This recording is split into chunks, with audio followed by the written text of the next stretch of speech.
Welcome, everyone. Another episode of the Plastic Hearts podcast. We're going to break down the news of the week, mainly the Stadia thing, I think, but who knows? The sky's the limit. My name is Fonze. This is Gavin Jones, indie game dev extraordinaire. Gavin, how are you? How come I get the last name? I don't know. I want to be more like a Prince kind of style character where I just have the one, like Madonna or Lady Gaga. Or the Fonz? Yeah. I'll settle for the Fonz as my first and last name. Become the new the Fonz. Yes. Nice. Yeah, Gavin, we had some Stadia stuff happen. Got some Stadia stuff. Did you watch it when it was happening or just catch up afterwards? Was it really only just 3 minutes? It was, yeah. It was pretty quick. I came up here, watched it, and yeah, it was like half hour. Half hour? I feel like sorry, I meant 3 minutes. No, it was a good. I want to say half hour, 20 maybe, but I don't know the exact time. But it did feel quick. But they were kind of blasting through the little news they had, and kind of showed some stuff off. At the end, what was interesting is they showed just a huge like splash screen of all the developers that they have support for them. But they kind of quickly went through that when they could have spent more time maybe fleshing those things out. But right. Well, I mean, and we've seen people do that before when it's not really there. Like, how many times has Nintendo pulled that trick where they show 1,000 developers working on games for the Wii U? Gotcha. And what did we get? Right. Yeah. So I did pull up some details on it. So we have a November release date. That was one thing they didn't have before, is an actual time frame. They have a November release date. We got price point. So a couple different price points, right? It's kind of interesting. So they have the Google Stadia Founders Edition that comes out at launch, and that is for $129. You get a Chromecast Ultra, which is their 4K HD streaming thing, and then you get a controller, which is their branded controller.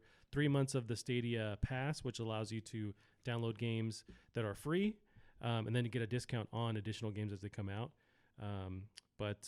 Yeah, and then they have Stadia Pro, which is a subscription service. That's $9.99 a month, and that also gives you the same access to their games. Kind of like the like Game Pass has their games. Once you're subscribed, right, you have the access to those games. So that was the part that kind of had me confused. Was I thought paying a subscription was like minimum to use the service, right?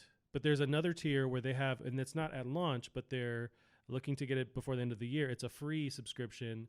Where, I don't know, well, it's a free format where you get access to a certain amount of games for free and you can play them just regardless, no matter what.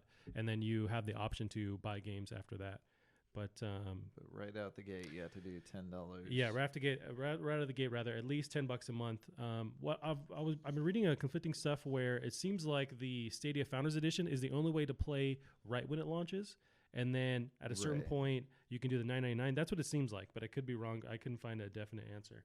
But yeah, for the most part, the free thing is something that's coming. Oh, so 2020 is when Stadia Base. That's their free model. Although the free model is interesting because then there's really almost no barrier to entry. You have a dusty controller somewhere, plug it in, and bam, you're in. You're playing free games. What those games are, I'm not sure, but they have enough old games. I'm sure they can have on the service to kind of get you in there. Well, and here's the other question too: is like how much does that? So what's the Chromecast? Whatchamacallit, the HD Pro or whatever? Yeah, the Chromecast Ultra is the 4K one. Can you look up how much that costs? So it runs for $69.99 on its own. Okay, so it's pretty expensive. Yeah. So you get that. You get a controller. The controller $69 as well on its own. So you're already passing the 129 mark, and then you have 3 months of that Chromecast of the Stadia Pro subscription included in that. Well, and I want to say you also get like Destiny 2 Everything Edition. Interesting. I know that's a part of the Stadia Pro subscription. Yeah. That might also be included. You might be right on that. I think that was. Well, I didn't think it was part of the Pro subscription. Only the founders. I'll figure that out. Let's pull that up. But yeah. So, but also they have this thing that's included with the Founders Edition. It's like a buddy program where. If you don't have it, say, and I bought that Founders Edition, I can gift you, I don't know if it's the full 3 months, but I can gift you a certain amount of time to play for free as well. People using other people's streaming services? This is like the only legit version of that I've seen. Yeah. Right. Yeah, there's nothing really to stop anyone from, besides the ability to play with someone in real time, but I could be like, well, I'm done. Here's my login info. Play, knock yourself out. But yeah, you can do that. I guess it's not like Netflix in that sense, because with Netflix, like, you have how many people using the same thing at once. It doesn't stop you from using it. Right. Multiple units. I'm going to look up the Hulu certainly doesn't. I remember when my Hulu account was being shared by like 200 people. Oh, dang. It didn't warn me until like, and I looked back at how long they've been using it for. Yeah. And it was like many years. So it's like, Hulu, why didn't you warn me like sooner? Why was it when we hit 200 that you're Yeah. like, hey, I think people might be using your account without you knowing, dude? I wonder if they're just like, hey, we can mark this as a different user, so we want this to be like, just turned and burned as many times as possible, because on their end they can go to their shareholders and say, yeah, 200 people just signed up. And any details on that? Nope. Let's just move on. We have so many active users. It is insane. Right. Well, the other surprising thing, too, is it's like, hey, we think other people may be using your account. It's like, yeah, 200 people are using my account. Do you not have a problem with that? Did you not want to stop this? Right. Like, you were just going to let me say, like, yeah, that's fine. They're all... Yeah. I don't know. I don't understand the logic behind that. But apparently, no one should ever have to pay for Hulu. Just one person. one person, just carries the load, and we all just jump on their thing. Yeah. Yeah. There was actually a really good sketch. I forget who did that. I think it may have been SNL about like trying to get the password to like HBO Go. And it's like people going through a chain, and it goes up to like Barack Obama, who's like getting it from the Pope or something like that. That's awesome. So any takeaways from that conference, just right off the bat? Do you feel positive, negative, in the middle still? Anything change on your view of Stadia? I don't know. I wish I'd been able to see the full 30 minutes and not just like the 3-minute. But from what I can tell, the amount of details, it's like, well, why was this not? What did they announce it last month? 2 months ago? 2 months ago, I want to say. It was GDC. Why was this not one press conference? You're right. Maybe they want to it's all about the hype. They wanted to kind of stay in people's minds around E3. They're getting into the game industry. I don't know. You're right. Right. And I guess, yeah, at GDC, you can at least get developers on board. That is the point of GDC. Well, one of the points. But yeah, it really felt like this did not add to the hype at all. Interesting. I think I'm slightly more hyped than before. You're more hyped. Yeah, Okay. I'm not like take off my shirt, run around, but I'm more like I'm taking my pants off. I'm getting comfortable. I'm intrigued, is what I guess I'd say. Yeah. But it's the only issue is I wish I could try this day one without buying their special controller. That's my only downside. And I'm hoping the Stadia Pro subscription, you can start doing that, because I'll give them $10 a month. I'll give them easily for this. Like that's not bad. That's totally doable. And that does give you access to the 4K 60 frame per second ability to stream. And then if you get that free model that we were talking about, you get it's like 1080p, 720p, something like that. Mm-hmm. It's just very basic, even if you have a higher internet speeds. Yeah. But no, I don't know. I'm pretty. I'm more intrigued, on it for sure than I was before. I think they can. There's just a lot of potential here, or this just crash and burns and we forget about it. But there is a lot of potential with what they're trying, right? Yeah. I feel like there's less barrier to entry for them as a business. They don't have to produce any hardware or manufacture any hardware. So there's less money they have to put into it. They have these servers located all around the country anyways, around the world. Well, to be fair, that is the hardware, though. Or you mean That's the true. Customers don't? No, I mean, they do. You're right. But that's hardware they have in place. And that's very expensive hardware. No, you're totally right. But that's hardware I guess they'd have in place already, right, for streaming purposes anyways. Like, well, I guess I'm thinking of their servers, not their hardware for doing the game a streaming part of it, right? Because they actually had to get that going. Yes. I want to say there is stats on like behind the scenes. They have these various like hardware things set up to actually stream these games. So it's not like it's just coming out of nowhere. Right. But, so there is money put into that. But I think still way less than having a manufacturer pump out all these different parts and somebody assembles them and then they sell it and they hope that and then they have to work with, not Toys R Us or Blockbuster, but like whatever leftover, big box retailers. Those are the first two that came to your mind. Those are the first thing. I'm gonna drink my Jolt Cola. Not T-Rex Mart or yeah, Caveman Corner. Let's start a local bodega called Caveman Corner. Caveman Corner. Where everything is paleo. There you go. We're onto something. But yeah, I feel like there is less. There's just less risk on their hand compared to an actual new company jumping in and creating like an actual console. Right. I mean, Google's also made of money, so how much real risk? Like they've put out more failures. They do, and they're quick really to not giving a fuck. Nope, and they're quick to pull support on stuff quickly as well. So that's a lot of criticism people are having with them. Except for fucking what was their social thing? Oh, the Google Plus. They just recently like started dwindling that. Finally back. gave it up. Speaking of giving up on, how brokenhearted are you on servers finally being pulled for the Uncharted Yeah, well, and Last of Us PS3 PS3, specifically? yeah. I never played. I mean, I'm not actively playing their multiplayer things. The multiplayer never really latched on to me, so I'm not bummed at all. But I know people really dig it, especially Last of Us original multiplayer. People really dug that one, surprisingly. Yeah. It was kind of terrifying because like Right. stuff took a minute to do. Yep. So. And you really had to be strategic, and I think it worked in that world, and I'm sure they're gonna do something awesome with the new one too. Yeah. But yeah, I mean, I'm not sad. I had no interest in playing it, but I know there's 10 people out there who are gonna be bummed because they can't. Those 10 people. I imagine that I'd love to see someone do a documentary. We talk about NoClip; they do these some documentaries, but to kind of invest more time talking to the people that are left with those old games playing on servers. I imagine those communities are super tight. Like they're always coming to it. Yeah, you know the same people every day. That's got to be a whole thing that you could unravel. I don't know how much you could really do that. You could it'd be tough. You could already kind of do that with like a lot of like older like you go in and play some older like Valve games like Team Fortress 1. Oh yeah, or yeah, and it's for like sure. but 2. I mean there's still a surprising amount of people like playing that game. Yeah. I'd say it's probably in the hundreds. I haven't played it. Like it's probably at least 200 people, but like super tight communities. I imagine they know each other. For sure. They can throw one grenade and bounce it around the entire map into your face. Right.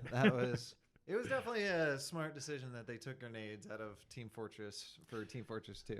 I think I played 5 minutes of Team Fortress 2 in the orange 2? box. Yeah, of 2. It wasn't. It was later past when I was used to a different flow and mechanic with those games, so I was like really not into it. But people love it. You know. Yeah. It wasn't for me.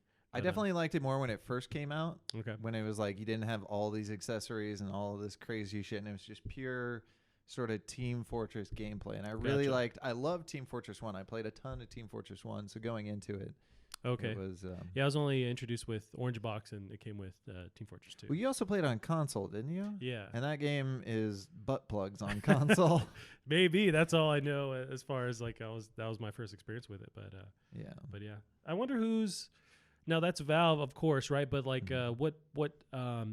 what arm of them is doing the Team Fortress, development, and have they fully just like it's on its own, or I'm sure they've got like a very small team working on it. Because I wonder if they're still reluctant to, of course, do anything Half-Life related for sure, but like those other smaller entities, like just do something cool with those. But I think in general they just don't have an interest in making games. Yeah, God, that would be cool if they made a new Team especially Fortress. with the whole like. Just there's a lot of competitors now, but there's also a lot of demand for these, an updated version of that Team Fortress. Yeah. No, they'd kill it. It would kill it, but instead we're getting auto chess. Right. Which, to be fair, people are very big on. I'm sure, but yeah, uber nerds are into that. Those uber nerds. Yeah, god damn it. Give me so much chess at playing itself. Right, yeah. Try explaining that to like my dad or something. It's like, okay, good luck. You can't even explain it to me how that one works. That's true. I don't know. I'm not even sure it's anything to do with chess. Like when I look at it, I don't think it's just on a grid. I don't know how that's chess. There's an actual chess game. It's a form of it that's called Go. Have you heard of that? It's Go predates chess. Okay. Go is like one of the oldest games of all time. Gotcha. I wouldn't debate that, sure. But when I heard Go, I was just like merging my brain like CS:GO. Is it like a chess form of that? But I'm like way off. It's like just isn't it like that one that people would play on like old like it came like free with your Windows computer where it's like you put a black rock on the other side of the white rock and they'll like turn all of them white or something like that, or maybe it's different. I know it's black and white pieces on a grid. Okay. Yeah, I'm thinking like Mahjong or what's that one? I don't know. I think I remember 10 different board games in my mind. So. Yeah, got your mahjongs, your dominoes, your Chinese checkers. Can we try and merge all of them together in like a tiered system where you're playing in real time all these different pieces? Like it goes like 10 levels up. So you're like, when people talk like 3D chess, you're like, let's do that, but get real weird with it. It's somehow like Uno's in there and like Goldfish. Just because you want to hit the person next to you, you got your Uno, and they drop a a Right. draw 4, and you're like, I'll just Oh. kill you. I will kill you after this. That's funny. That reminds me. Whenever I play Uno with like my family and stuff, or like Macon, there's no loyalty with me anymore. We're here to play a You game, right? can't. No. Especially with Uno. Like, even if you try and play nice, Yeah, like, you can't really play that nice. you can't. And I just throw out the window. I'm not trying to save feelings. I'm trying to play the game. We're here to play a game. Yeah. So, but I get a lot of shit from anyone I'm playing with because I'm like, yeah, I'll just be ruthless. But I'm like, that's what we're here for. Like, we're here to win this game. It's But, a ruthless game. It Like, kind of is. you know, like, if you want to have like fun and still like each other at the end, don't play Uno, don't play Monopoly, Right. don't play Mario Party. Mario Party. Like, Yeah, don't do these things if you want friends. yeah, Bomberman, fucking out the window. I never got into Bomberman. Wish I did. Bomberman. Oh, there was a summer where definitely me and the guys like played Bomberman every single day for like hours on end. I got a controller chucked at my head during a match, like hit me Nice. right in the temple. Yeah, if you're not getting a controller to the dome every once in a while, you're not living life. Yeah, but let's put a button on the Stadia thing. I mean, Is that a massive list. I have a of leaks laundry right list here? of these are the different publishers, developers that are tied to Stadia for support. But some of the games are gonna have at launch. They're gonna have let's see, Assassin's Creed, Odyssey. Obviously, they're gonna have Destiny 2, Doom 2016, but also the Doom Eternal. They have mostly games that are already available. They're going to have all the Tomb Raider games, but they're going to have some that are coming out this year as well. So they have like the Tom Clancy's Ghost Recon Breakpoint. That's the new one. Wolfenstein Youngblood comes out this summer. Doom Eternal, Darksiders Genesis, Borderlands 3, Baldur's Gate 3, which was just announced. So yeah, they're getting a lot of day one support from a lot of these developers. So Real talk. How cool does Darksiders Genesis look?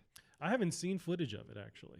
It's like, Didn't we talk about rumors of that? But I haven't actually seen what it looks we like. knew that. So we knew that 2K or whatever, their Nordic or whatever was working. They had games in the pipe works. Oh, okay. There were definitely rumors that they were working.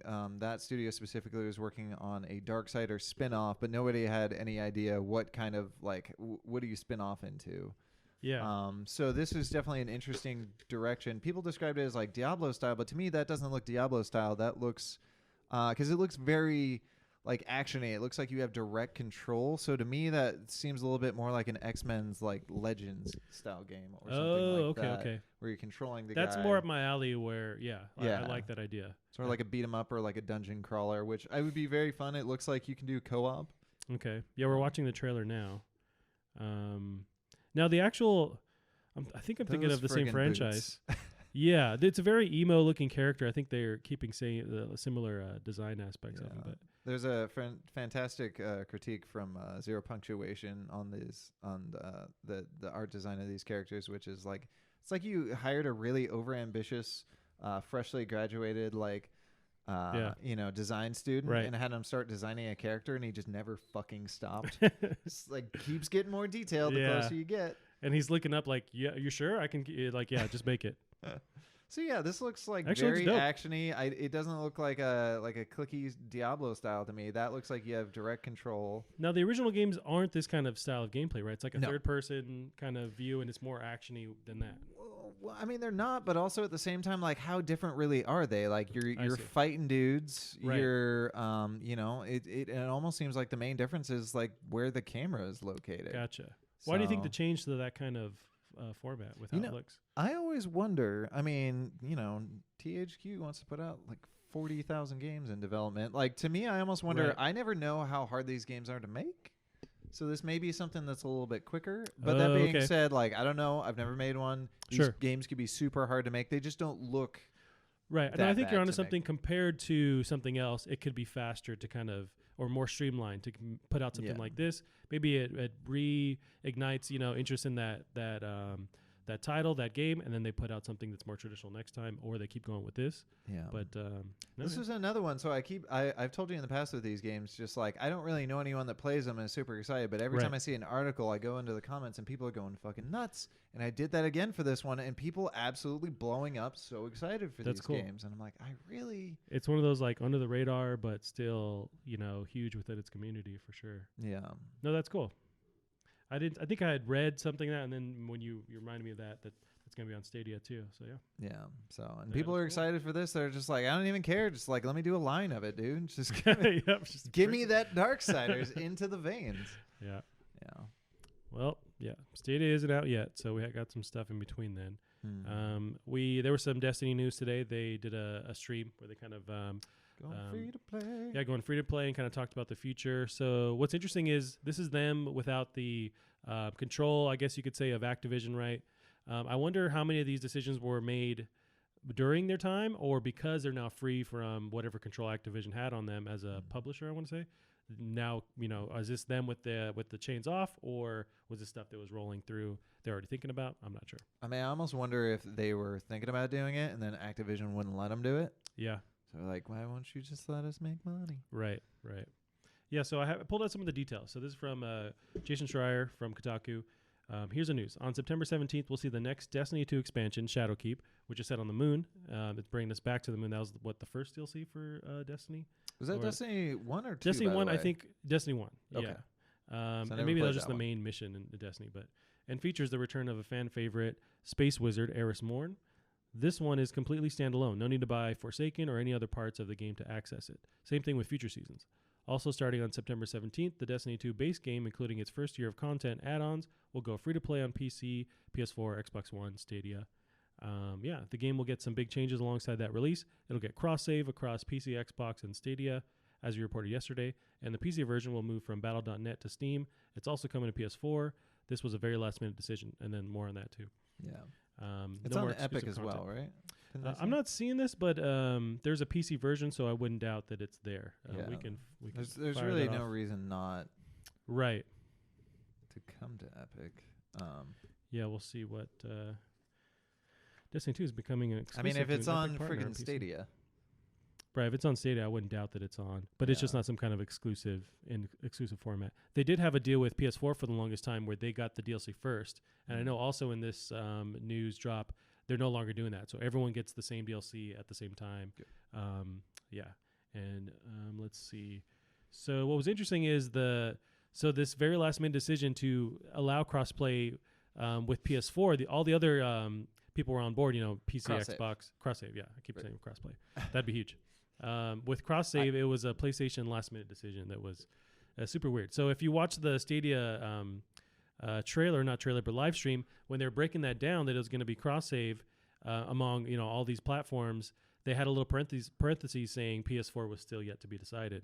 But that's how late in the game they got the go-ahead from PlayStation to be able to confirm, like, hey, it's going to be cross-save, which is weird to me that they're so reluctant to play ball, to share with anyone. Well, the thing that very, very much confuses me about that whole cross-save thing, because crossplay, I get, like, you can, not let...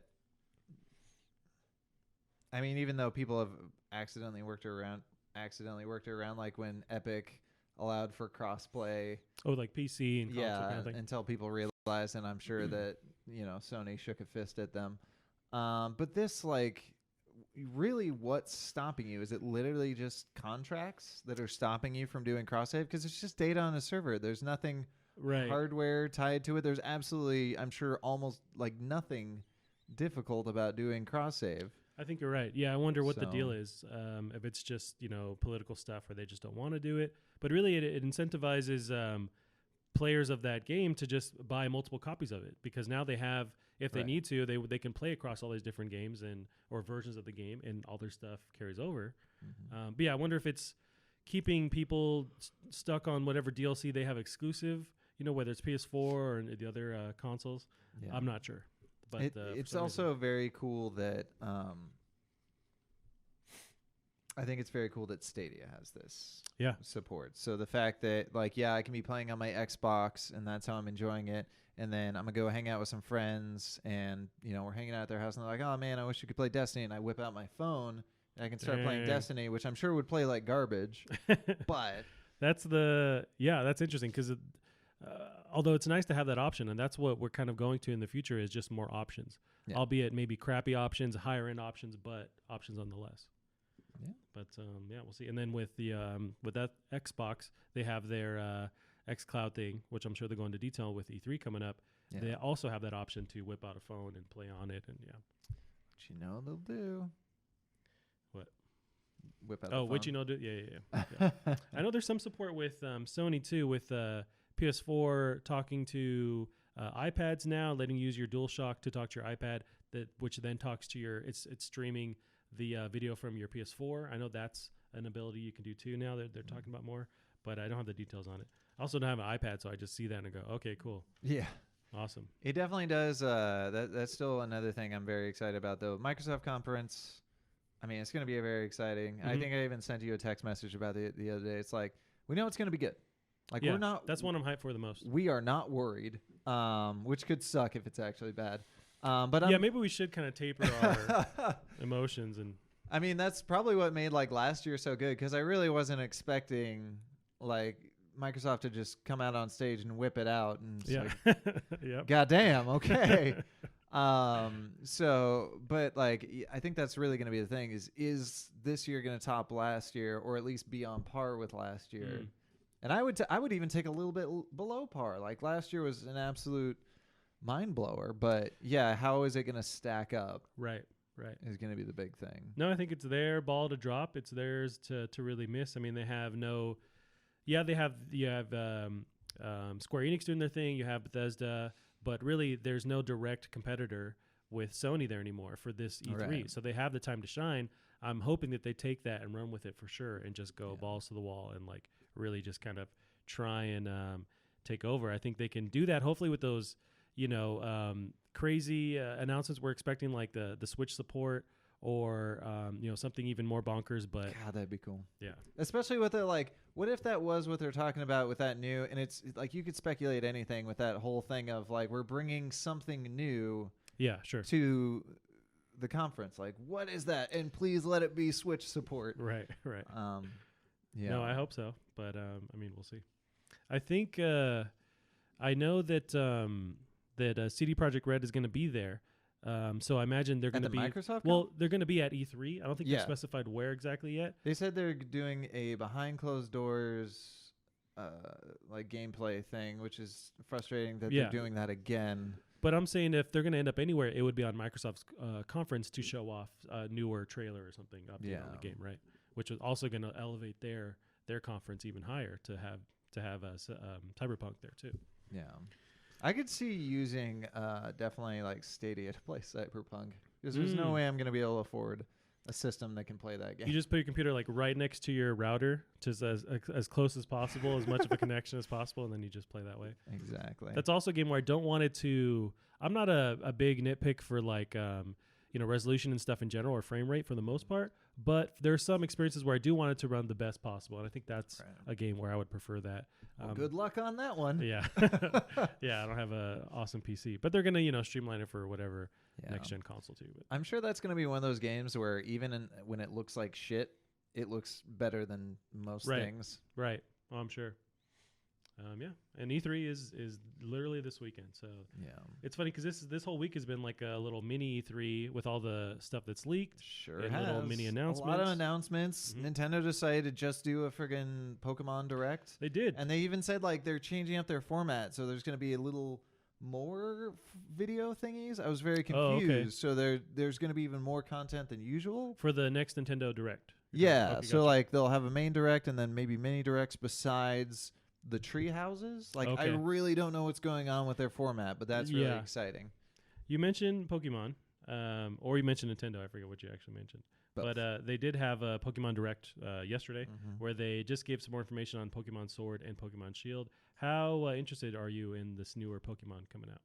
I feel like there were some cool things that I've currently forgotten about. Well, I have some details on the changes for the new one. So what kind of gets me more interested in this is they're almost following like a Zelda Breath of the Wild route, where it's like this overworld that you get to freely move around. Did they say that? No, just in the trailer they were kind of they were showing that off, where they were changing the environment as the player's running, showing you all the different locales and stuff. Oh, but you do have a free moving camera, which is something that's different apparently. I mean, every trailer ever does the whole like character running and then you change the environments. Well, way to stomp on my parade. I'm trying It's what I do with parades. I'm just out there stomping, which is pretty normal for a parade, really. A lot of people out there stomping. Especially looking at you, you're going to rain on everyone's parade. Yeah. So we have I'm going to pull up some details on that Pokemon Direct, because they go into detail on the changes. I'm not a huge Pokemon fan, so I'm not sure what's new in this trailer. It does look updated and looks cool. But we have, let's see. This is from Polygon. Anna Diaz writes, we got a bunch more information on Pokemon Sword, Pokemon Shield from Wednesday's Nintendo Direct. The site for the next Pokemon adventure is the UK-inspired Galar region. This is distinguishing characteristic of Say Galarian. that again. How do you pronounce that? Galar region. So G-A-L. Galar. Yes, that's Already a proper. sounds like a Pokemon. The distinguishing characteristic of Galarian culture is that Pokemon battles are regarded as the most popular form of entertainment. Think of Europe and soccer, except now it's Pokemon battles. As compared to every other, like everything in these games revolves around Pokemon. I don't see how that would possibly be different. Is it not focused on entertainment as the main thing, or You it's know something? what? Actually, I did hear something about that because they were saying how like when you go to a gym, it's going to be less like in the previous games, and it's going to be more like it is in like the TV shows where it's like huge stadiums, tons of people cheering, and they're all about it. So yeah, I guess Gotcha. Small but important change is that we will get a rotating third-person camera for the first time. This is a dramatic departure from previous Pokemon titles, as the camera has previously been fixed at an overhead or oblique angle. So we have Pokemon Evolutions, Mega Evolutions, and Legendary Pokemon. What is left? How about Pokemon that are just really, really big? Dynamax takes regular Pokemon and supersizes them, cranking them up to the towering levels of Godzilla or another kaiju. I did see this from the trailer. Yeah, they kind of, that's their next level thing where they just blow up, and they're almost like not really there, like a laser light form of themselves, but it looks really dope. It's like I don't know if it's like the final move kind of thing, but the battle just goes to the sky where your Pokemon are just super huge blimps that are fighting against each other. that would certainly be interesting if you can do that with like if you're supersized, can you then attack like a Pokemon that's using Fly? Interesting. Yeah, because you guys or each Pokemon is now up technically flying in the sky. I'm not sure the rules on that. Yeah. But there's very little I understand about Pokemon in general. But yeah, so it's November 15th. It's coming out on Switch. This is the first like legit Pokemon on Switch, which is a big deal too, right? Yeah. Yeah. Well, wasn't there there was Let's Go Pikachu and Let's Go Eevee. And those were different forms. Yeah, those weren't legit. Yeah, this is them actually bringing up a legit Pokemon version. I've never really dabbled or cared much, but this one does spike my interest, where I'm going to keep following this and maybe I jump in, but it looks more interesting to me than the previous ones. I mean, I don't think it's going to win you over, though. Like, that's the thing. Like, they make Pokemon for Pokemon fans. That's true, but even changes like the camera or, hopefully these like more open world kind of exploration aspect to it, if that is in there, that is kind of tying or calling out to more general audience, right? And at a certain point, they do have to update these to be more for general. I mean, it's a kid game. It should be for, if I can get into it as a grown man, I feel like I should, just like Zelda, like there's that hurdle there for me, but yeah, I'm hoping it is something that's more for me, but we'll see. Yeah, hopefully. Yeah. Do you think you'll pick this up? Not a chance, no. Gotcha. Okay, I thought you were more into Pokemon. I mean, I was when I was younger. It's Gotcha. really gotten to that point. It's the same reason I wouldn't jump into, like, I'll jump into other card games, but I won't jump into, like, a collectible card game like Magic the Gathering, because, like, trying to create the perfect team of unbeatable something or others is so stress-inducing to me. Oh, okay. I'd rather just have, like, I don't want to agonize over this stuff. Just right. Yeah. I see what you mean. Well, maybe if this next Pokemon is too stressful for you, then maybe you gotta change your life a little bit. Gavin. Damn stressful Pokemon games. So, are you a very big StarCraft fan? I mean, I watch quite a bit of professional StarCraft. Gotcha. Well, watch out. Well, there's some StarCraft news as far as a game that was in development that was canceled. Oh, I thought this would be right up your alley. So this is from Kotaku as well. Jason Schreier writes, Blizzard cancels StarCraft first-person shooter to focus on Diablo 4 and Overwatch 2. What is this, StarCraft Ghost getting canceled all over again? There was a callback to that, and not in this breakdown, but I didn't know what that was. And Yeah. So was that another failed StarCraft game? Yeah, it was in development for like ever, Gotcha. and like people are super excited. It was like a single-player, third-person shooter starring this character. I want to say her name is Kerrigan. Yeah. But yeah, so it was her story of following a ghost, Oh, okay. and or that's what that. Oh, the soldier dudes or whatever. Yeah, they're called? it's like these gals that can turn invisible. They have big long sniper rifles, and in later Sweet. games they can call in nukes, which is fucking awesome. But Yeah, so the Mm. fact that this poor game cannot have spin-offs. Like World of Warcraft spun off perfectly from Warcraft. Yeah. But this game can't. Even though I remember with when they came out with the editor for StarCraft, people were actually trying to recreate a bit of StarCraft Ghost. Really interesting. Yeah, with the editor. How close were they able to get to something that was like a third-person shooter or whatever that was? They made a third-person shooter. Okay. So, or at least a pretty decent tech demo for it. That's pretty dope. Yeah. Well, let's see. He gets a little more detailed into this. Blizzard has canceled a StarCraft first-person shooter that had been in development for the past 2 years, according to 3 people familiar with the goings-on at the studio. The main reason Blizzard told staff was to put more resources into Diablo and the Overwatch franchise. So the project, which was codenamed Ares, was described to me as like Battlefield in the StarCraft universe by one of those people. It sounds pretty dope, yeah. All of whom spoke anonymously because they were not authorized to talk about the project. I think the interesting thing about that would really be is so with StarCraft, like how you see those units is not their actual like story canon size. A lot of these things are way smaller, and some of these things are gigantic. Like So, described in the storyline or something, or yeah, like I want to say it's like you can look up a mod that like has actual sizes of what's a more everything in it. up-to-date StarCraft? I'm super removed from the whole StarCraft thing. 2. Gotcha. Yeah, like the grunts that go out and like mine your materials Mm-hmm. are actually like 2 stories high. Okay. But Whereas- because you're so pulled out, they kind of need to manage the size of what's going on. It makes everything they shrink everything down to make things manageable. So like it'd be interesting to see if they did make a first person Battlefield style StarCraft game. Yeah. Like would you actually do that, or could they even go a more interesting route with it? Like, did you ever play Fat Princess? I remember seeing gameplay, but I never played it. So Fat Princess was essentially an RTS, but there was no commander, and everyone just controlled one character. Okay. So, and that created really interesting gameplay. So I typically play just like the peon, collecting resources, trying to upgrade everyone as fast as I could, but it was still my responsibility to like guard the base and stuff when people would come. So I'm like, it's an interesting, like you're making your own selections and help upgrading stuff. It was really kind of cool. So it'd be interesting to see that in like a first person style game. Do you think they keep those kind of game mechanics, or they go with a more traditional, you're just controlling yourself, you're just dealing with shooting and that kind of thing, and more action based, I guess? It's Diablo, or it's Blizzard. I think they get rid of that, but I do think it would be fun personally. I like the idea of merging that first person gameplay with what you're talking about too. It's kind of just a more unique spin on it, but especially in this world too.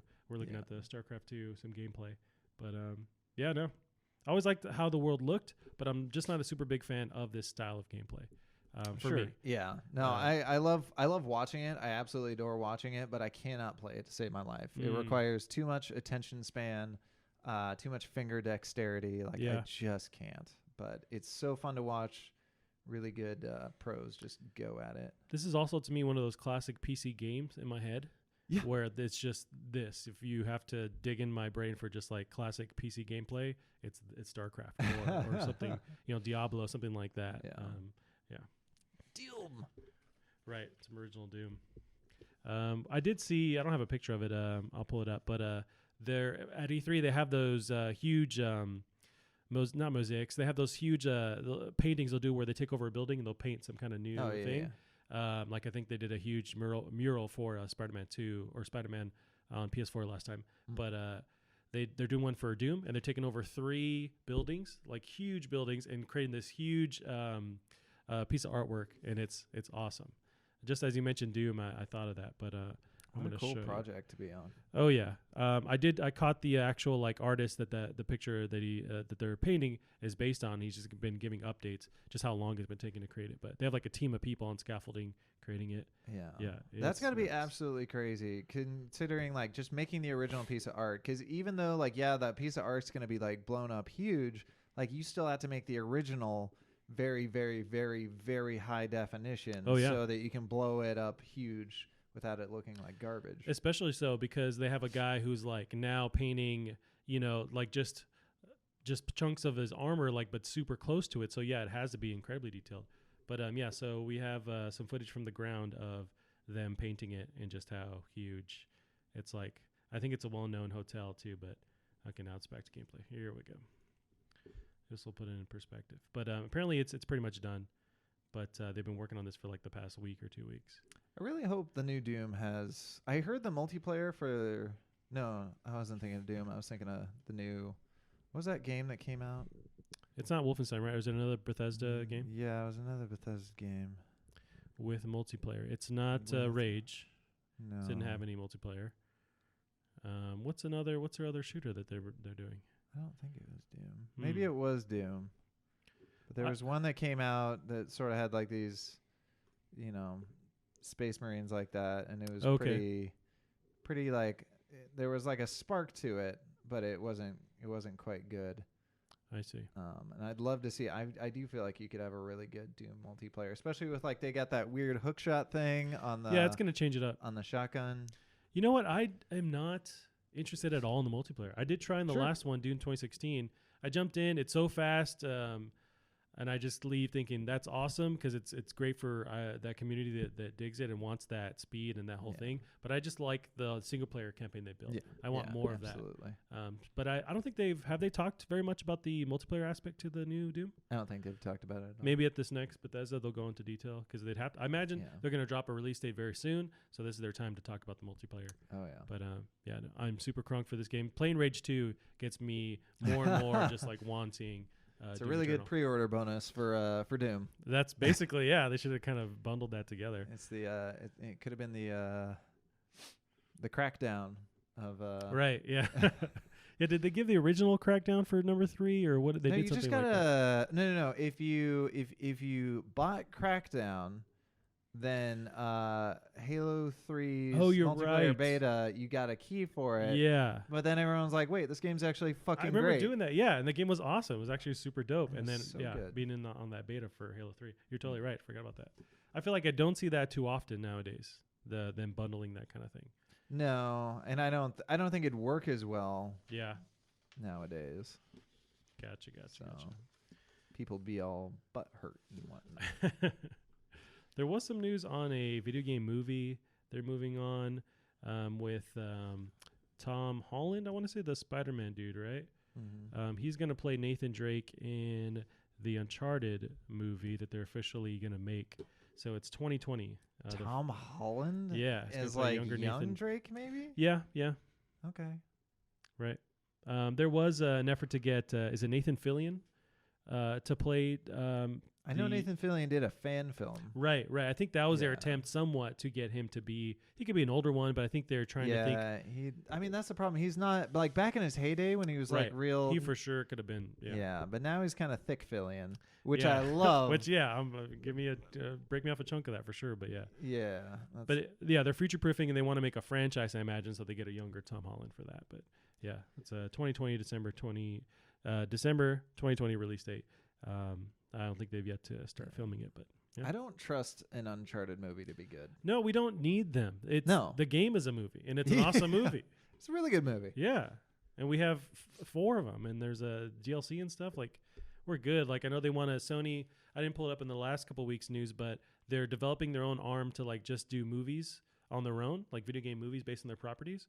And so, like the first one they announced is a Twisted Metal movie. Extra Y.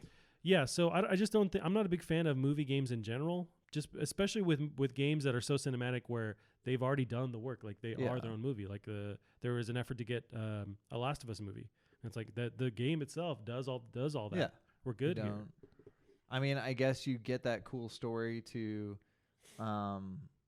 people that hadn't, but also like in the reality of things, like how, especially compared to movies, like how new and fresh is The Last of Us's plot compared to like a lot of movies of like similar vein. There's so many post-apocalyptic, zombie movies where someone has to take someone somewhere else or deal with.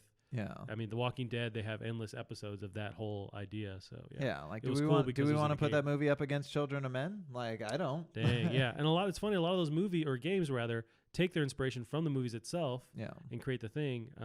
I guess if you want to do something with filling in the gaps, like say bridging a story for the next, so we're getting something we're not experiencing yet. But that does remind me of, with the merging of video games and movies, there was an Xbox exclusive. It was called, it was from the, I want to say Remedy guys. it was like this. I want to say they do Alan Wake as well, but it was like Yeah. a time bending kind of weird. Not Control, but that same studio that does that. It was their last one, Quantum Break. Oh yeah, they did like a TV. They did. I heard the TV show part wasn't bad. I heard it was decent. I did Yeah. play it a little bit, but I found that I just didn't want to watch the TV aspect to it because after Right. every chapter you'd get a scene from the show, and I was just kind of like speeding through that. But they tried to merge those things together a little bit. Yeah. But they'd have the same actors who did the motion capture and acting in the game also do the actual TV show aspect to it. It's a cool idea. I don't think anyone's ever really done that, but Yeah. it just. I wasn't mean, for I'd me. watch it for that actor in Quantum Break. The main guy, was he from X-Men? The main dude, or the Yeah, dude he's from X-Men. Do you know he has like a identical twin? Really? Yeah, Interesting. who does a bit of acting. He's not like as successful, but he's been in a few movies. But yeah, he has like you look at the shot of his identical twin, and I'm It's like, him. is this not? Are we messing with me here? What's going Yeah. on? Well, I think that's a positive in Hollywood because then they can use them to be like stunt doubles or just stand-ins, and they can just kind of keep everything moving, and you have the exact replica, a duplicate of that actor. Yeah. It would also super suck though, because like like people are gonna be like, "Hey, you're that one guy," and you're like, "Actually, I'm his twin brother," and people are gonna be like, Okay, I'm still taking a selfie. "Yeah, fucking asshole, you're not his twin brother." Like, Right. I get so much credit, and I don't even want it. Yep. I'm trying to pull up. Or you just use it and sleep with everybody. That's 100% what's going on. Oh, I started watching that show, the Good Omens. I thought this was right up your alley too. What do you think about it? Have you watched it at all? No, I watched a breakdown of the concept. It was a popular book, and now it's becoming a TV show. Is it for Amazon or for Amazon? Yeah. Yeah. Okay. So I'm not too far yet. I do find those two characters kind of adorable. Like they're a bit weird. Yeah. You but mean their characters are just like getting those actors to play them? no, they're characters. Like Okay. they're like a little weird. Gotcha. But it's in a way that like doesn't take you out of the story. It's just like, hey, they're just kind of like quirky in a weird, quirky way. Gotcha. And it's always good to see David Tennant. Yeah, he's awesome. But And he's playing this like rock star demon kind of dude. he's not. I mean, he dresses like a rock star. So Okay. far, he doesn't really seem like one. Gotcha. But something I thought was kind of fun was in the very intro of the show, they talk about like something along the lines of like why so the Earth isn't very old, and God actually did just hide dinosaur bones in the earth just to fuck with people. I see. Just to To fuck create with the idea people. that it's older than it is. I see. Yeah. So Interesting. yeah, I thought that was kind of a funny thing, and it's interesting their take on religion. And it is interesting. It takes a fun kind of bend on that, which Yeah. Neil Gaiman has done, certainly before. That and you're it referencing will one of do the again. authors? Yeah, I guess he's the author for it, and he's No, it's like a penning joint the effort show. too. It's like two different authors, right? For this It could be. book. At least in that breakdown, it was a big deal apparently when this book came out because it was like two well-known authors like writing on this project together. Mm. But yeah, no, I haven't read anything from them either. But yeah, no, that's cool. I was interested in this, and I think I still have Amazon Prime, which gets me in the door for this stuff. Created by Neil Gaiman. There's Terry Pratchett. I think that's an actor or writer or something. Hmm. But I know that main author is like writing the actual show too. Yeah. No, that's cool. I do want to check it out. Give it Nice. a shot. I mean, so far it hasn't really blown my mind, Gotcha. but it was only the first episode. Right. Are they all available to stream, like to binge, or is it okay? Binge Away. Gotcha. Which is weird because they have another show that's not Binge Away, and I want to Interesting. say it's Prime Original. Have you ever seen Luther?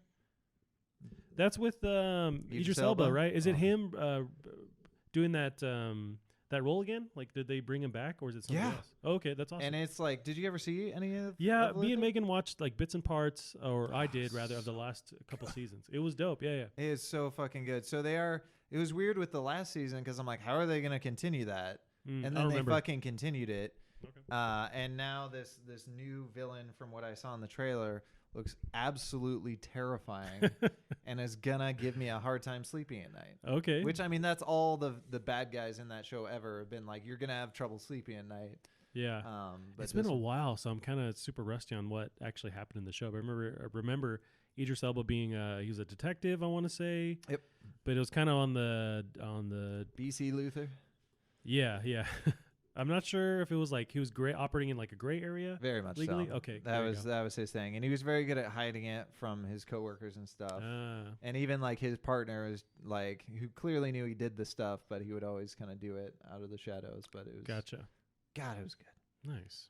Yeah, I want to get back to that show too. There's too many shows. There are too many shows. Terry don't know what to- Pratchett, that is Yeah. your IMDb photo, looking like a leprechaun. I don't. We're pulling up. So, how would you describe Terry Pratchett's IMDb? He looks like he just came off the Shire, Yeah. but he's getting ready for like a prom or a wedding at the Yeah. Shire. He's gonna his take pimp that outfit. that trophy he's holding into the bar, and like the bartender's gonna like weigh it, and that's how much like whiskey they'll give him back. Nice. That would explain more than the plot in John Wick, how they explain the coins value in those movies, where you'll give a coin and get a shot of whatever.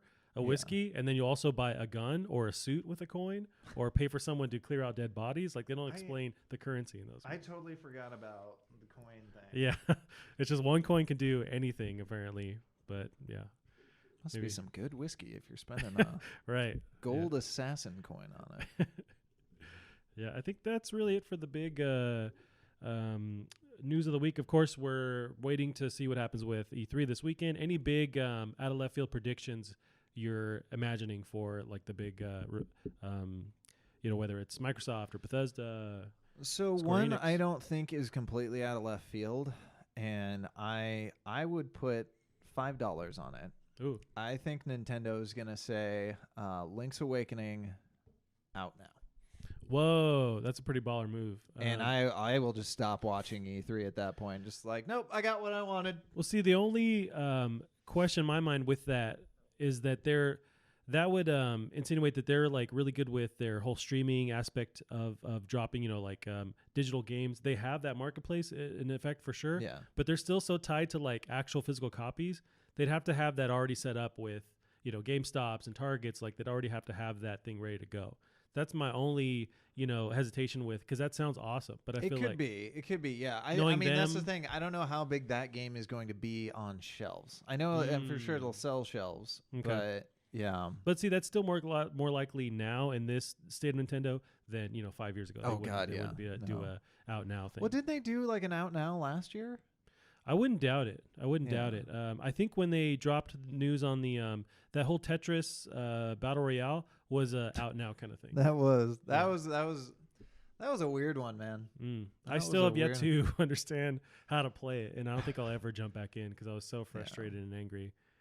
Because I like Tetris. I know Tetris, regular Tetris, Yeah. but whatever the hell was going on the screen, it just confused me, and I just threw my Switch. If it was anything like Tetris, like any of the Tetris multiplayers I've ever played, it's like the main thing you want to do is get like a full. Is it called a Tetris when you get 4 lines at once? Tetrai or Tetranome or something like that. I want to say it's a Tetris. Terry Crews. A Terry Crews. Yeah, it's a Terry Crews. Your boobs jiggle up and down as you when you Yeah, get you're it. yelling the whole time. God, how? Now I'm just sad Um, thinking about Crackdown 3. It's a and Tetra, apparently. A Tetra. You know what? This week was 30 years of Tetris, I want to say.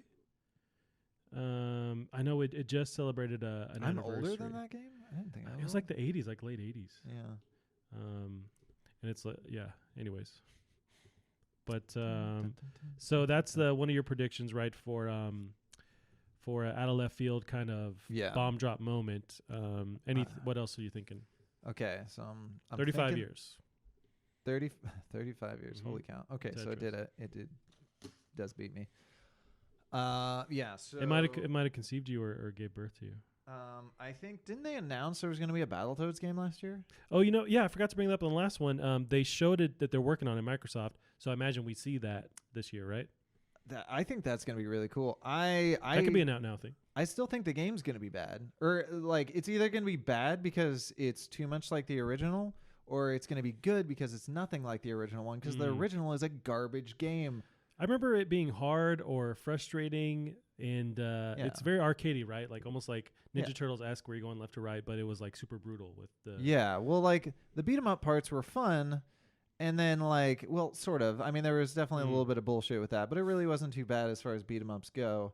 But then you do the other parts, like the surfing or whatever. Well, there's the motorcycle part, which almost no one got past. Then there's this part where you're descending into a well, which was so much RNG bullshit. Yeah. But you could legitimately get at that. Then there was the motorcycle that was just pure memorization. Then there's this fucking snake thing that's an abomination. The snake thing was kind of similar to the boss we were stuck on. On Extermination? Yeah, which it was clearly a reference to that because you'd hold on to the bottom of a snake and work your way up a thing. Oh, okay. So it was super tough. And then there's just like a pipe level with like gears that'll chase you, and the only way you can get through is if you have memorized, pretty similar to the motorcycle section. So like like the game starts out fun and just goes onto layers and layers and layers of bullshit. Yeah. I want to say there's like a conveyor belt level, but I may be mixing it up with Batman versus the Joker. Oh, okay. Because I played like constantly those two games. Well, some of these games exist in that overlap of arcade games where they're really just trying to be brutal to drain your quarters. Yeah, like even though there were no more quarters. Yeah, right. Or extend how long because you were still paying like $60 for these games. Sure, so yeah. No, I think this one is super strong in everyone's minds just from nostalgia. So I don't know if anyone's demanding Battletoads, but it's just cool to see it come back. It's cool. But how will it look when it comes back? I'm not sure. Yeah. There was that those two characters appeared in that whatever fighting game that Microsoft has. I'm blanking on the name, but it's like their Mortal Kombat. Oh, Killer Instinct. Killer Instinct. Yeah. Oh. They looked pretty dope in that mode. But it was I wish that game. I'd be so psyched if they announced a new Killer Instinct because the last one was I didn't play it. Watching it in tournaments, it was an absolute blast to watch, and I think it was one of the most fun and clear fighting games to watch play out there. And every character had very interesting, unique mechanics all into their own. Some had heat gauges, some had just all this crazy shit. And you could be fighting a giant guy over here and you're this teeny person. Oh, he was so cool. Nice. So yeah, maybe we see that's another kind of out of left field. There's been it's been maybe a good 4 years since that game dropped. Probably 4 years. So maybe they're working on something else. Yeah, and they supported that game so well too. They released so many characters. Yeah, I feel like that kept going after that game came out. Yeah. Yeah. So it's kind of too bad they don't have the original studio that worked on it because they got bought by Amazon. Oh, interesting. Yeah. Okay, I didn't know that. Yeah. So a couple. One announcement that I'm nervous for is the creators of Ukulele. Oh, okay. Ukulele. Tease that they're announcing something tomorrow or something like that. Oh, really? They crowdfunded the Ukulele itself, right? Yeah, it was one of the big, really big crowdfunding things. And I'm honestly worried it's going to be Ukulele 2. And I don't want that, and I don't know anyone that does. Yeah, I feel like the last one was received as being, fine, but I think it definitely wasn't a Banjo-Kazooie successor, right? No. What's do you know the name of that dev? I want to look them up. Obviously, it's not Rare anymore, but no, I don't creator know. Greg Something Mails. I want to say something Lab, and they were with Team 17. Okay, I'm on the Wikipedia rabbit hole, and I think we can find it. We have Greg Mails. He's tied to the Ukulele, which once I find that link, I will be good to go here. Did we figure out what day Square Enix is doing again? Were they taking Sony's old spot, or is that somebody else? I want to say they're Tuesday, yeah. Okay. I want to say they're Square Enix E3. I really want to see that. Yep. For what was that game I want to see from them? Oh, they're Monday night, so that's also Tuesday. Damn. So Monday night? What time? 6 p.m. So Square Enix is they have the Final Fantasy thing. They have Avengers coming out that they're also publishing. What's the thing I care about, though? There's a thing I care about. Yeah, from Square Enix. Yeah. Well, we will see on Monday for sure. It wasn't Final Fantasy VII remake. That doesn't super excite me. Gotcha. I think that's going to excite a ton of people, but they had something up their sleeve that I think they said they were even bringing. Oh, okay. It's possible. Shit. Babylon's Fall. We got Shadowbringers. Near 3. Oh, Oh, that's one of their proposed announcements. Oh. Yeah. Shoot, I don't But remember. hmm.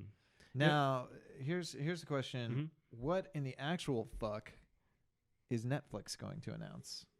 Yeah, so I don't know if they're announcing anything per se, but they are having a talk there where they're talking about their Yeah. game dev wing that they're doing, where they're kind of bringing some of their movies or shows rather.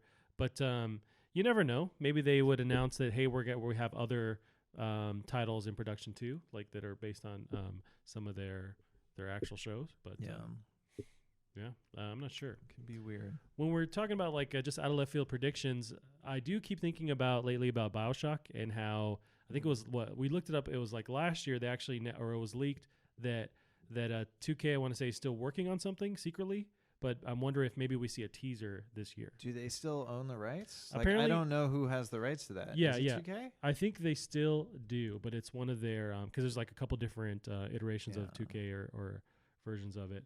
And they lost what's his name? Yeah. So- The main game director, he's doing his own thing, which it's been a while. I don't know if he's ever going to come out and say, "Here's what we're working on," because they Probably started their own not. studio a while I mean, ago. I still like. I don't know how. Like, I know he's a legendary director, but I honestly don't know how Ken Levine, necessary there we go. Ken Levine was to BioShock, because really, like, those games would get so delayed, and you'd see so much shit change in them. Like, I really think he was extremely indecisive, and probably made those game devs' lives just hell when they're having to constantly change shit. I mean, he may have sort of just like, without being BioWare, but BioWare magic, that That's thing true. together. Well, was he a part of the original System Shock? Is that why he was I kind think of? so. Yeah. So I pulled up that old article. So it's from April 13th, 2018. It's the new BioShock game is reportedly in the works at top secret 2K studio. So it's also an unannounced 2K studio. That's the rumor. Hangar 13 is the rumored developer on that. But yeah, apparently 2K still owns the property. It's just Ken Levine left that and started his own develop studio. I'm not seeing the name of that, but yeah, I know when he moved to create his own studio, they haven't really announced a project yet. So maybe we'll see something like that down the line. But that's my in the out of left field prediction is that we see like a trailer or like some kind of CG announcement. Hey, we're revamping the BioShock franchise. That'd be great. I would cool. absolutely adore that. But will it happen? I'm not sure.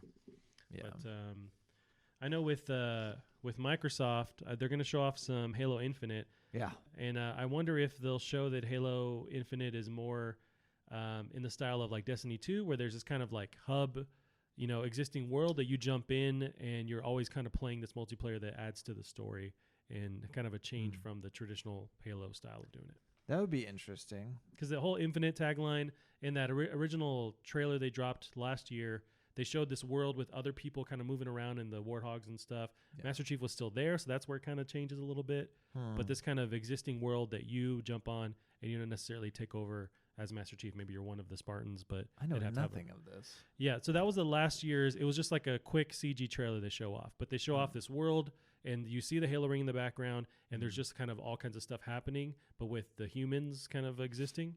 And like training almost like in a military world. What if it was like the world's biggest battle royale game where you're on like a smaller Halo ring, but like instead of like having a circle that gets closer, like it starts off on one side of the Halo ring, and eventually everyone converges to one point on that'd the be Halo dope. ring. Like imagine like shooting some people from like part of the just the arc. That's where the split gate arena kind of thing can come into play, just that aspect. Apparently, like I was reading online and just various message boards and stuff, like the idea of a Halo Battle Royale is actually not popular with a lot of Halo fans. Well, no, I mean it's sort of an old school game, which is somewhat ironic considering like it created that, or it was one of the first games. It popularized that health system Sure. that's synonymous with like modern shooters and sort of slowed things down. Yeah. So we are watching this. This is the announcement trailer for Infinite. This is from last year's E3. It's cool. So this buys them some time to maybe show off the engine they're working on. Apparently they're revamping the engine for Halo. So I think we'll see some actual footage, but maybe not a release date. I think they're still holding this for the next Xbox, and I think they will show off a teaser announcement that, hey, we're working on the next one. Here's a name or here's a project, Scarlet, just like the last time.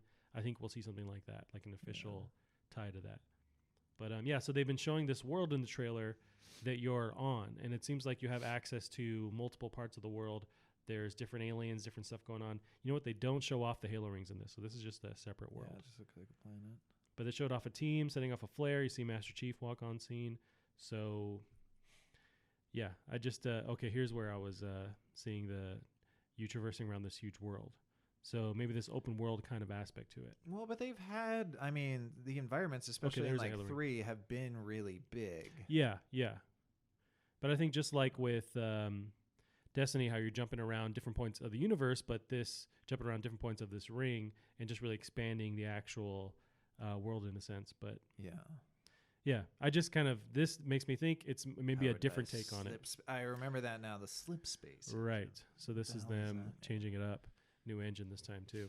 I would like to see them. So I always feel like people use like custom engines a lot of the time for no reason. And that being said, like the Halo games have been notorious for having wonderfully running engines. Sure. Like they're very fast, stupid fast, and they run extremely well online.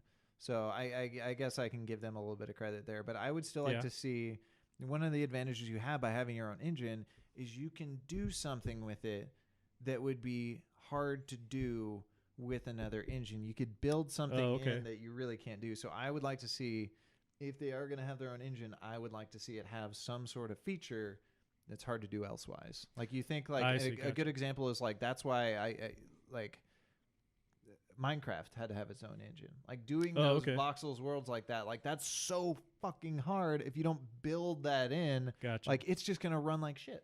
Gotcha. So like doing that, it allows for this advantage. So I would like to see them do something with that. And that might be the reason why they're switching to, or at least upgrading that existing engine, because they're adding some new aspect to it. I don't know what that aspect would be. But slip space.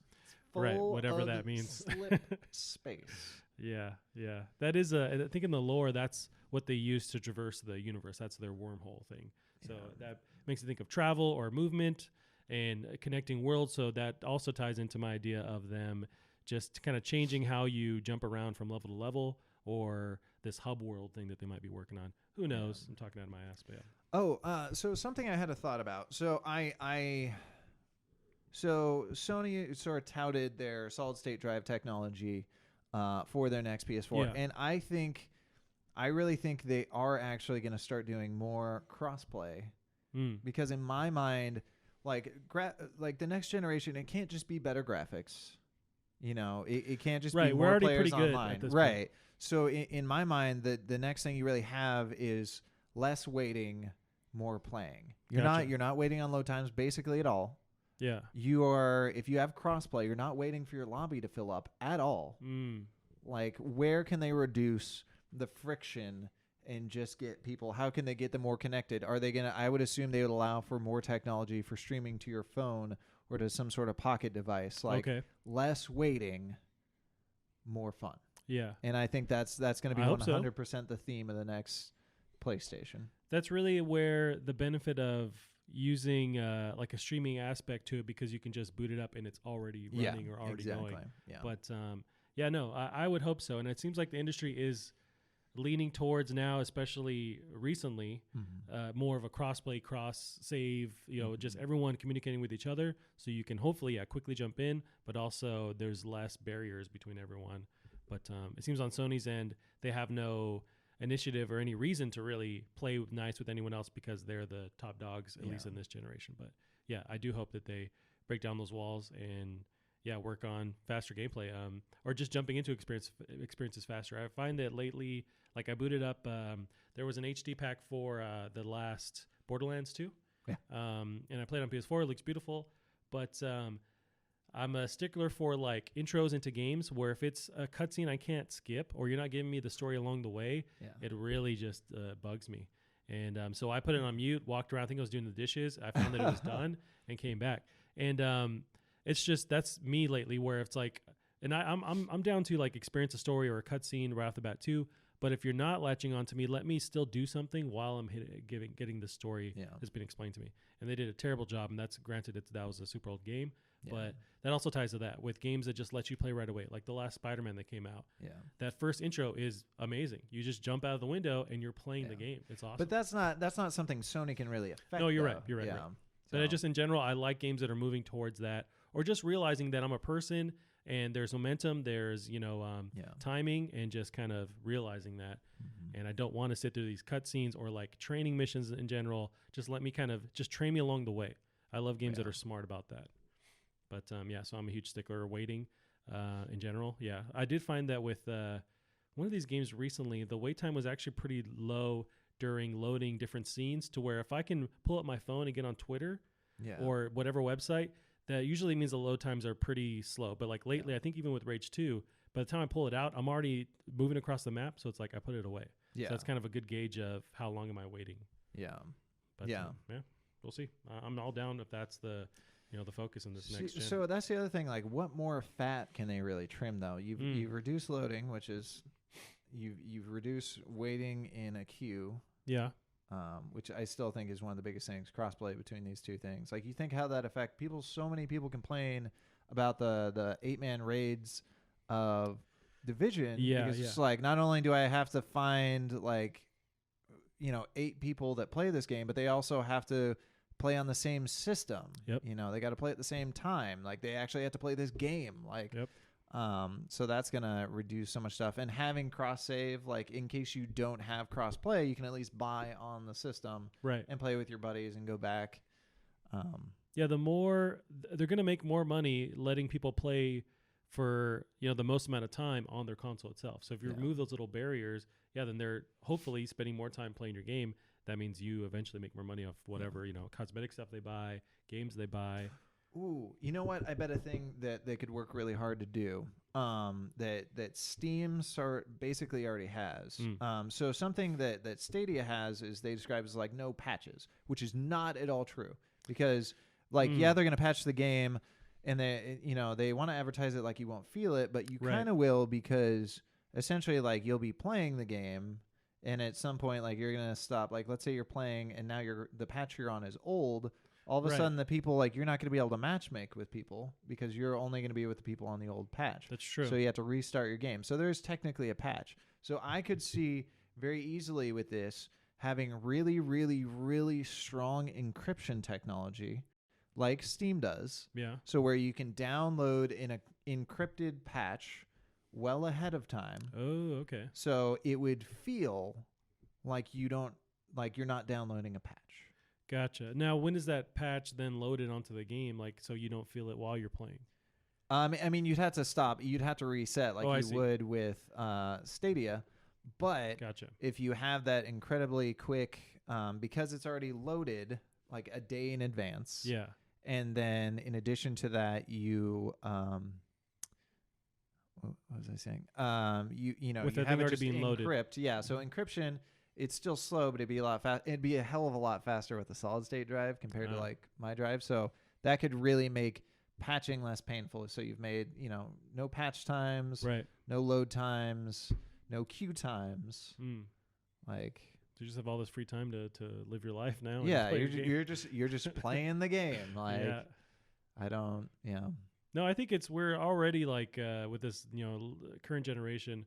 We're lightning fast compared to if you boot up an older like PS3 or Xbox 360 with how you have to load up the game, and just with like the save states too. Like playing on PS4, you can save your point of the game, turn it off. Yeah. You can do it on Switch too, and it just remembers that same point. So there's even less wait time, but that's dramatically fast from what we grew up playing.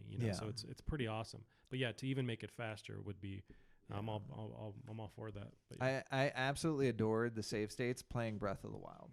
Like, there was so much less friction just into jumping into the game. I'm right exactly to where I was. I'm just going to keep on adventuring. So they definitely need to have that. I didn't know that PlayStation 4 had that. They do. And I want to say my Xbox does the same thing. Yeah, I'm pretty sure it will do that. It's just not super clear. I know on PS4 it tells me, or I'm seeing that I'm initiating that save state mode, but on Xbox I just kind of hope it works, and then it seems to do it every time. Could they? I mean, they could also definitely build in some sort of community features as well that are extremely painless. Like, let's say you could build your own parties much easier for games and have these hubs for gathering stuff together. If you make a platform like people talk about how Division, it's hard to gather that group. It's really hard to gather that group. If it's already got a thing where it's just like, hey, all these people, play around the same time as you are. Yeah. They're doing this like, very similar. Like maybe you don't swear and it can sort of tell that. So it's just like, all right, let's pair you with or age group or whatever, Yeah, like level. Yeah. You can, that it definitely feels safer than having your 12-year-old playing Fortnite with, 40-year-olds. Right. Yeah. It gets super weird. So, yeah, no, and I think we'll see more that curtain will be drawn a bit more with this next E3. I'm imagining where we're going to see some more news from Xbox. We're not going to, I don't know if we're going to see like necessarily overlap titles saying like this is dropping next gen. I think that's next year when we see stuff like that. For sure. But I think we're transitioning into that. So now the sky's the limit. Now I always love the time before a new console comes out because it's all, anything's possible. We're just reaching for the sky. It's more of the same usually, but there is cool little improvements in life with every release. But yeah, Gavin, that's really it for the games. We're just on the edge of the Super Bowl, basically. This weekend is when everything. Super Bowl meets Christmas. Yeah, pretty much. Yeah. So yeah, any more predictions? Anything you can see happening? Let's see, big ones. So I think they'll show Battletoads. I don't think that's out of left field. Mm-hmm. I think they'll release Zelda. I don't think that's really out of left field. No, it's very possible. I would, I'll go out and say it. It's not going to happen, but I'll go ahead and predict. Half-Life 3? No, God. Is this a Microsoft Sony? Banjo-Kazooie. Ooh, Banjo-Kazooie. Okay. Yeah. Because they still have Rare. Rare. The last thing they did was Sea of Thieves, right? I think they took over. They're the dev for that. I would. You know what? A game I'd love to see them do. Like not even. Oh God, I would adore it. My. What was it? I think they have the rights. Mm-hmm. Was it? What was the racing game they had? Oh, Crash Team Racing. That was another one that's getting revamped. Well, but that's Sony. Oh yeah. So we're thinking of whoever. Diddy Kong Racing, maybe. Diddy Kong. Oh, so they couldn't have Diddy Kong. I wonder how much rights they would have, because really, like Diddy Kong was barely a part of Diddy Kong Racing. Like, yeah, he was a character, That's but there true. were so many other characters Yeah. that were not even close to related to anything Nintendo. He kind of brought in these other new characters. Yeah, I think he had his sister possibly, but Yeah, only he brought in Donkey Kong. Conker. He brought in. Ooh, I would go nuts for a Diddy Kong racing That could be cool. style game. I don't know what they'd call it. Conker's Racing. Ooh, interesting. Yeah. Yeah. You know what we didn't cover, which happened this week too, was announcement of an HD version of, there was a beloved SpongeBob game. It's like Battle for Bikini Yeah, Bottom. people are going nuts over that. Yeah, one. I never played it. Apparently it's dope, but they're doing a HD remaster kind of thing for it. So I think, we will see some of those. We've seen in the past E3s, whether it's not Banjo, Crash or Crash Bandicoot coming back or Spyro coming back. Yeah. Maybe we see another one out of left field that say it's like Banjo. They make some kind of deal with the rights and they just do an HD remake of it. Who knows? I mean, anything's possible at this point now. Someone that I think would be really fun to make a comeback, and I'd be the only person that would be excited, is Gex. You might be the only person. I never played them, but I remember like the CD cover art. Like I just remember those games existing, but never played them. It was generally like the whole game was generally in poor taste. The Gotcha. jokes were pretty bad, and they've aged absolutely terrible. I and imagine. especially as a kid, they're like referencing like adulter things and like actors that like Sure. you have no idea who these people are. Yeah, But there was a lot of like fourth wall stuff or like just tons referencing of things. fourth wall Yeah. stuff. But I feel like we could have another bad Gex game Maybe. come out. Yeah, Gex 1 was not good. Gex 2 was really fun though, because it was like you had cool costumes for every level. Okay. There were fun themes. That was like was it original PS1? I It want to was say PS1 and Nintendo 64. Oh, okay, gotcha. Yeah. Mm. So, but it looked terrible on PS1. You know what? Did we see some Resident Evil 3, news, like think the we do. HD remaster think of we do. that? Man, Even just a teaser, I cannot wait. Yeah. For something like that. But yeah. that would be good. So that's any more big. What was your big prediction? I mean, I'm hoping for a BioShock tease. Yeah. Oh. Out of left field stuff, I can't really say anything that beyond what we've already said. I think we will see some more news on the Xbox, the next iteration of Xbox. Yeah. I think we will see some Switch compatibility. I'm hoping. I think it'll be way less than what we have been hearing through leaks, but it will be something that will be with Switch. That'd be good. Who knows what? But Do you think? So BioShock. You think we only get a tease, right? Yeah, I think it's still too early. If last year was the leak of them working on it, I think we just see a tease. There's. Have they released a date for the Outer Worlds? I don't think they have, and I think we will see. I think we will see that for sure. Outer Worlds, right? Yeah. Because it looks pretty. Like I'm sure it's got a ton of time left on it, but I think we're good. So are they planning for 2019? I don't think I've seen them. I would legit. be surprised. I'd be very excited, but I would be surprised. It's set to release sometime in 2019 is what they said. So we see it hopefully this year then, and we just get an actual date. November apparently is stacking up already, so it's gonna November's fully stacked. There's a really huge one coming out in November. There's Death Stranding, but I don't know. It was Death Stranding. I think that's what we talked about. I want to say that's the time. 8th. Yeah. Yeah, we're like, it's all ready November for holiday 8th. season. Yep. Yep. So yeah, I mean, I think all we have left is to see what happens. Yeah. I do think with that. Now, I was saying with that game, I wonder if it's because they're going for holiday season. Are they trying to get the kids? But I feel like they can't. They absolutely can't be. The title literally has death in the name. Parents are going to be really like maybe, but I don't know, man. We saw John Wick in Fortnite. Like I don't think the parents know at all what's going on. So no, you can tell them whatever. But especially grandma, But yeah. I think having something that grim in the title could potentially ward off parents and grandparents from buying this game. Yeah. I mean, I guess they just bank on the fact that they have other kid-friendly, family-friendly titles, and they're just trying to move PS4s with the last run of, this is the last console year, so they're just trying to bundle it with that holiday season to try and push as many PS4s as they possibly can, and then it's gearing up for next year. But, yeah. What about a new Turok game? Ooh, nah, I'm going to squash that already. Yeah, squash that one? I feel like, what was teased, or people were like, it was a possibility, and then people were like running with it on Twitter. But a Dino Crisis reboot, I think that was tied with. Does anyone want that? I don't know. Apparently, the internet was freaking out over just the slight possibility of that. Is that Square Enix? I want to say still has the rights to that. No fucking. Or it was maybe Capcom. Anyways, that was part of the rumor mill of like what could happen, anything's possible kind of thing. People are really, I know, hoping right now for. I think it was THQ owns the rights because they said they were bringing a bunch of stuff. People are like hoping and praying for some Time Splitters. And while I know it's a beloved franchise, yeah, like I don't care. I know a lot of people that will just be absolutely mind blown from that. You know what THQ has said that so they have 3 games, 3 days because the best things come in threes. Stay tuned. This is a tweet from THQ Nordic. It was 6.